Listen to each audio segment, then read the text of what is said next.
Sans transition et pour cette seconde partie de Judas et Cannes, grâce à la vaccination, les gestes barrières et le masque, la pandémie reculant de jour en jour, une reprise des activités de la communauté s'imposait.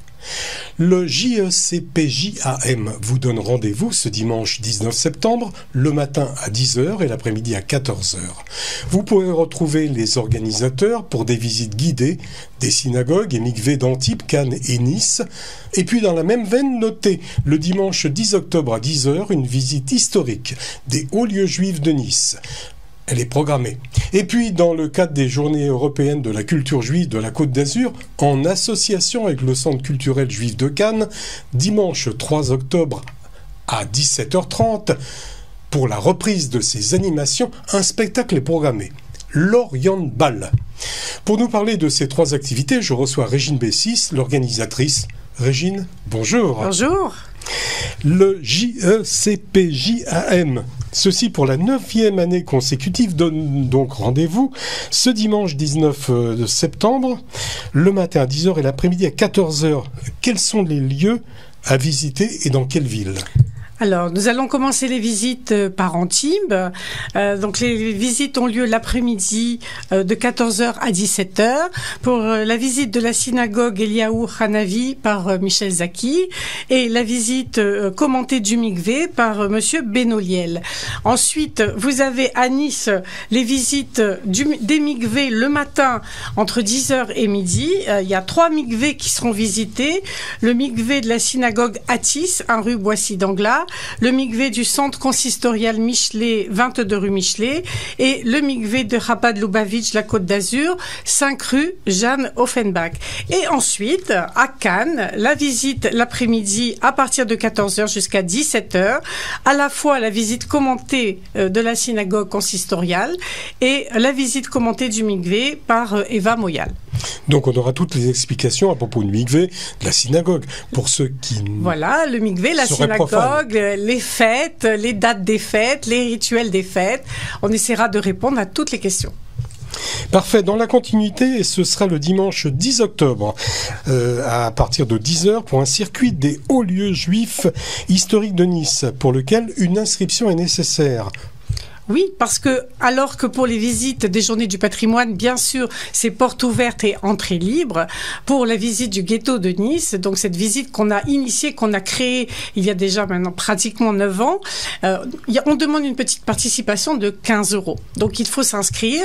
On me téléphone au 06 16 95 68 44 et je donnerai le lien pour pouvoir s'inscrire directement sur la plateforme de Hello Asso et donc avoir ses propres billets. Cette visite démarre à Nice, avenue Jean Médecin, on passe par la synagogue de Nice, on rentre dans le vieux Nice, la synagogue de Loire, on rentre dans la grande synagogue de Nice, dans lequel on donnera bien sûr des explications sur le bâtiment, sur l'histoire, sur voilà tout ce qui s'est passé, les vitraux qui ont été installés. Il faut savoir que cette synagogue est inscrite au monument historique, donc on en parlera. Ensuite, on se promène dans Nice, on arrive à la rue Benoît Benico, on vous expliquera où se trouve l'ancienne synagogue, on vous permet d'accéder au palais Lascaris, qui était donc la propriété de la famille Colombo pendant 122 ans quand même, c'est quand même important comme présence. Et ensuite, nous montons au cimetière du château pour visiter le cimetière. Juste avant, vous visitez quand même le ghetto de Nice. Mais c'est le ghetto. Tout ce trajet-là correspond au ghetto à partir donc de la place Masséna jusqu'à l'entrée, jusqu'aux escaliers qui mènent au cimetière du château. Alors j'ai vu aussi qu'il y avait le palais Avigdor. Oui. Je ne connaissais pas. Alors Avigdor avait construit un magnifique palais. À l'époque, c'était vraiment dans la campagne et en réalité, c'est place Garibaldi. Et il ne reste de ce palais que les armoiries. On n'a plus du tout accès au palais qui, au fil des temps, a été transformé. Et il faut savoir que la famille Avigdor, c'est une famille très très importante à Nice, qui a été une des premières familles riches commerçants, riches banquiers. Mais tout ça, on vous le racontera lors de la visite. Parfait. Donc on est maintenant au cimetière.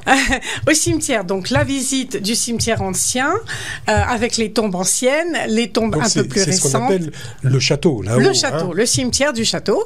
Et ensuite, bien sûr, on se recueillera sur le monument, le mur des déportés, et sur le mur des justes. Eh bien, c'est très bien de nous en parler de ce circuit qui a l'air vraiment fort intéressant. Oui, en général, tout le monde est très content. Et aussi, on essaye, à la fin de la visite, de déjeuner tous ensemble. C'est toujours un moment convivial. Place Garibaldi. Place Garibaldi. Voilà. Troisième activité, l'Orient Bal. Alors, c'est le dimanche 3 octobre à 17h30. Et là, c'est pour renouer avec, bien sûr, toutes les activités de la communauté juive ici de Cannes. Donc, c'est un spectacle à l'oriental qui mêle chansons, danse de salon et participation de chacun.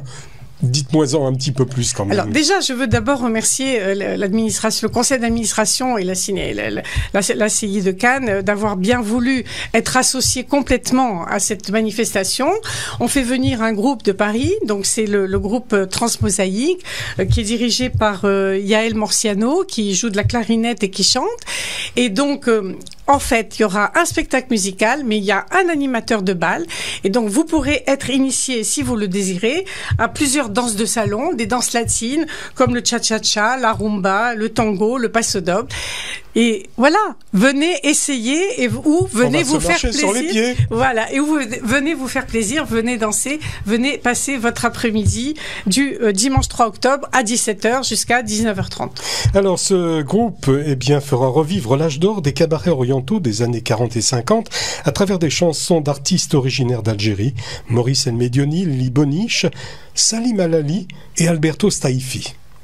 Oui, c'est un très beau programme. C'est un magnifique programme. Les chansons sont magnifiques. C'est un voyage d'Alger à Istanbul. Ce sont des chansons en français. Ce sont aussi des chansons en arabe ou en franco-arabe qui ont été parfois composées au Caire, parfois composées en Turquie. Et grâce à ce groupe, grâce donc au groupe Transmosaïque, on va revivre ces moments magnifiques. Lorsque je dirigeais Radio Shalom à Paris, j'ai connu Maurice El Medioni. Avec son piano, il venait jouer le vendredi après-midi à Orientissimo avec Maurice Arvois. Et puis, une fois de temps en temps, c'était sur la fin, j'ai connu aussi Lili Boniche. Mais Salim Alali, non. Seulement à travers ses chansons. Hein. Eh bien, on va les découvrir. Absolument.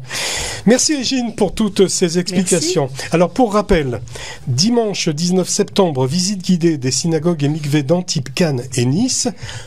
Troisième activité après Soukot, le spectacle L'Orient Bal, dimanche 3 octobre, donc à 17h30. Dimanche 10 octobre à 10h, circuit de visite des hauts lieux juifs historiques de Nice, pour lequel, attention, une inscription est nécessaire. D'autres... Alors, pour l'Orient Bal aussi, une participation financière est demandée de 25 €. C'est pareil, vous me téléphonez, JECP, ou vous m'écrivez un mail, jecpjam@gmail.com, 06 16 95 68 44. Une autre fois 06 16 95 68 44. Et puis, qu'est-ce que vous avez encore comme autre prévision aussi? Alors, on a un colloque, une sorte de colloque qu'on va organiser autour du dialogue intérieur, et on recevra le docteur Alain Toledano. Et je vous laisserai découvrir le programme dans une prochaine émission. Et nous avons aussi, à la fin du mois d'octobre, le 31 octobre, les visites de la Villa Efroussi de Rothschild couplées à la Villa Kérilos, avec toujours un déjeuner convivial avec notre guide Audrey Alcabès, l'association Poussière d'Étoiles, qui vient de Paris pour ça. Merci Régine de vous être déplacée et puis de nous avoir communiqué toutes ces informations. Merci Alexandre.